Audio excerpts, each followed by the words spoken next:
Donc voilà, je t'ai transféré le dossier donc, sur une clé USB. Tu n'as pas ouvert le document au départ de la clé USB parce que ça, il ne faut jamais faire travailler au départ d'une clé USB avec les logiciels Adobe.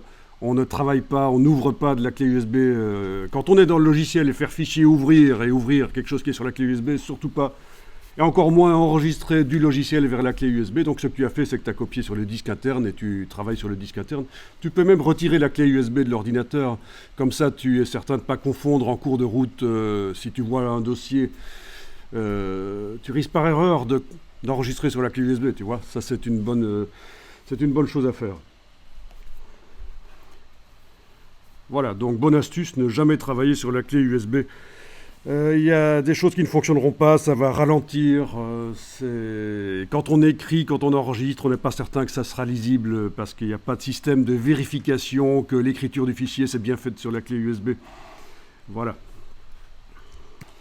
Et donc la méthode que je viens d'expliquer ici, le dossier d'assemblage, c'est une bonne méthode quand vous devez transférer votre document d'un ordinateur à un autre, même si vous restez dans la même version.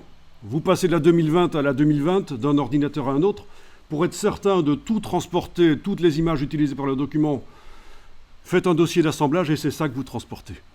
Donc ça c'est vraiment intéressant, il y a différentes choses qu'on vient de voir ici, comment adapter un document pour une ancienne version, le IDML, et aussi comment transférer d'un ordinateur à l'autre, comment archiver un travail que vous avez fait pour le reprendre plus tard. Ce sera sous forme de dossier d'assemblage. Menu fichier assemblage, c'est l'idéal.